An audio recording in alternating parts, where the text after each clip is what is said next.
I started working on this performance which had a talking cat in it and the idea of stopping time, a dance and a shirt. It was really different in that I would choose a real couple from the audience each night, and that couple would come down and be kind of stealthily directed through the whole show. So it was very hair-raising and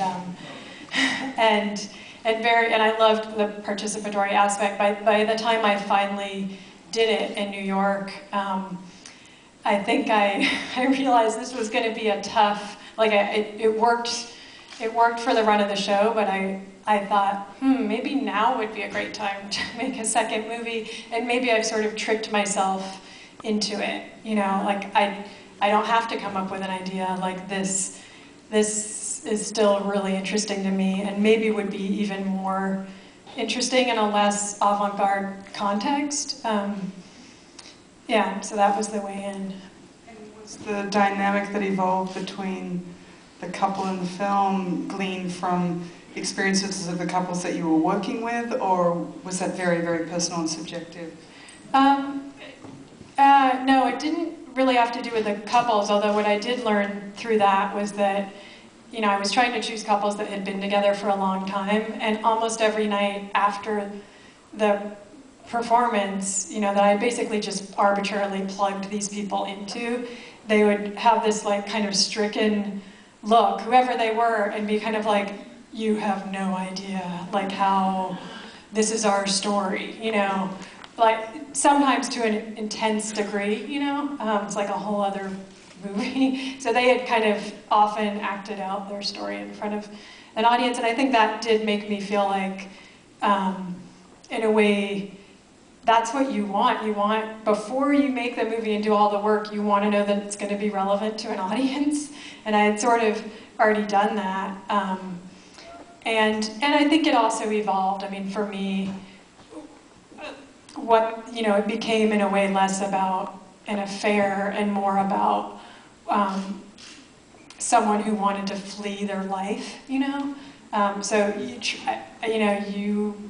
as you change, the story changes too, and it did do that over time. I mean, along those lines, can you talk a little bit about Marshall, because he's so far removed from the reality that your character's emerging from. Was that always the case? Because if he'd been more empathetic, it would have been a very different trajectory for your character. And Right. No, totally. That is such a huge part of it, and I think that's what I mean when I say, you know, if it's about an affair of passion, in a way, he needs to be someone that you really, you're just dying to see her with, you know? But if it's, I mean, I don't know if anyone has felt this, but sometimes around a stranger, especially a stranger who totally doesn't get your thing, you know? Like, doesn't care about all your tricks or all your, you know, or your, like, amazing fashion, or, you know, whatever your thing is. And yet there's still some sort of bizarre connection that was really interesting to me, that like, I think especially for like a woman that thinks a lot, you know, the idea that you could just be reduced to being just a woman, you know, and like he wasn't interested in all her ambitions for herself, which is of course to me also very dark, you know. I mean, I have dedicated my whole life to like expressing my feelings, so it was sort of like a fear fantasy, you know, and really the heart of the movie to me. I mean, not something I felt like I had seen on screen in a very female way. Yeah. One of the things I love so much about the movie is its discourse on the internet and the way in which the internet has invaded our lives and our creativity and our subjectivity. Was that always underpinning the storytelling, or was that something that evolved as a stronger theme as you went along? Or right.